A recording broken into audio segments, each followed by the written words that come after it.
Comment ça va, mes passionnés? J'espère que vous allez bien. Je suis Sidney Sébastien et je suis avec Lucas. Je vous avais promis que j'étais pour ramener Lucas.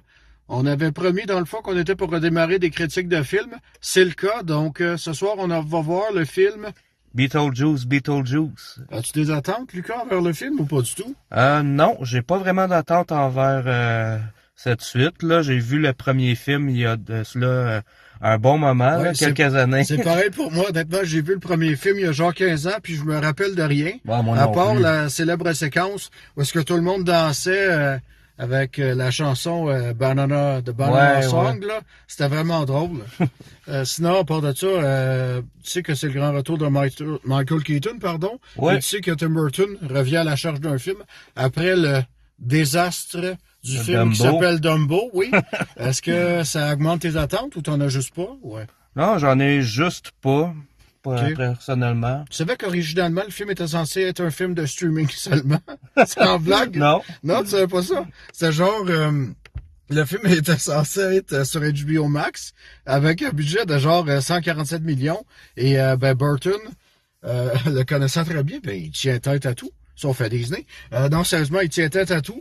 Donc, pour lui, il dit, OK, sortez-moi le film au cinéma avec un budget d'en bas de 100 millions. Puis ce qui est drôle là-dedans, c'est que ce film-là, en ce moment, fait plus de fric que le film Furiosa de Warner Brothers, puis plus de fric, évidemment, que de Joker Folie à 2. Non. Donc, on Faut dire que s'entend Folie à 2, c'est échec à 2 à date. OK, ben écoute, j'ai pas vu le film, je peux pas me prononcer là-dessus. Moi non plus. Donc, on s'en va voir le film, et on vous revient après pour notre point de vue. À tantôt. À tantôt. Salut, peace.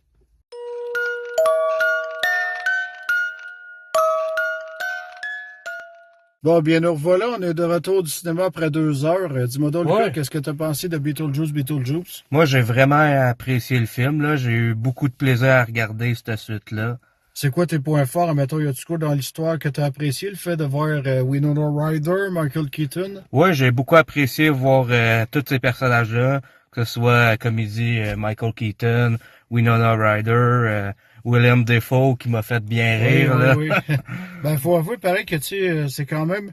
Ils ont fait la suite pratiquement plus de 35 ans plus tard, puis le Oui. rôle, il va comme un gars, parce que dans le fond, lui, se poursuit par sa femme décédée, là, qui veut absolument retrouver Ouais. son ex-mari, là, Monica Ouais, Bellucci, ouais, dans le c'est fond, ça. là.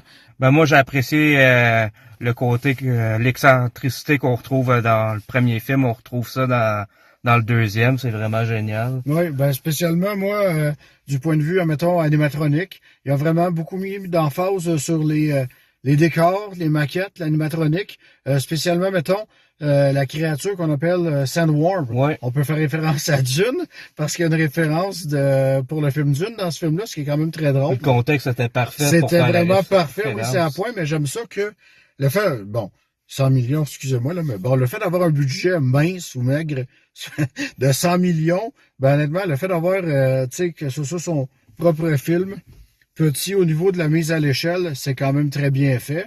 J'ai adoré perso de la musique de Danny Elfman. J'adore ce compositeur-là. Pour moi, c'est un bon petit retour. Pardon, pour moi, c'est un bon petit retour aux sources. Ben, pour ceux qui aiment le style de Tim Burton. J'ai apprécié le film. Évidemment, sans l'adorer, tu sais, je vous dis, je m'attends pas à voir ce film-là 4-5 fois par année. Mais pendant le temps de l'Halloween, avec le premier film, pourquoi pas? Tandis que toi, qu'est-ce que t'en dis? Ouais, j'ai vraiment apprécié. Même tous les maquillages, c'était vraiment bien fait, là. Je croyais que ton coup de cœur, c'était surtout de voir Jenna Ortega et non Winona Ryder. Ah oui, ben moi, en fait, les deux. Oui, ben c'est c'est deux très bonnes actrices pour de vrai, sans blague.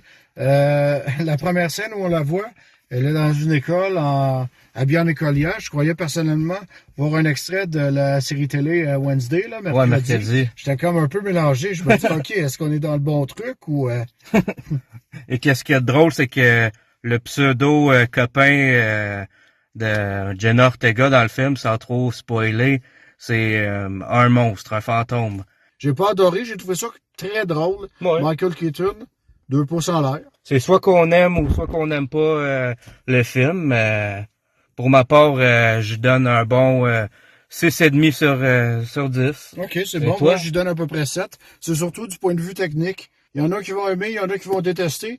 Mais au moins, M. Burton est de retour. Il s'est pas fait encore avoir par Disney avec Dumbo. Ah, Seigneur, c'était affreux, ce film-là. Ben, en tout cas, excuse-moi, mais Ça je l'ai volera pas aimé. pas, ça. Non, ben, je l'ai juste pas aimé. Mais en tout cas, je suis content de voir que Burton is back. Yes, sir. Donc, voilà. Veux-tu dire le mot de fin? Non, je te laisse, c'était bien Ok. parti. Ben, c'est toujours un plaisir d'être avec vous. Si vous avez aimé la vidéo, vous savez quoi faire. Ben, abonnez-vous. Chaîne YouTube, page Facebook, l'Odyssée des passionnés. Salut! À la prochaine. Bye bye. Peace.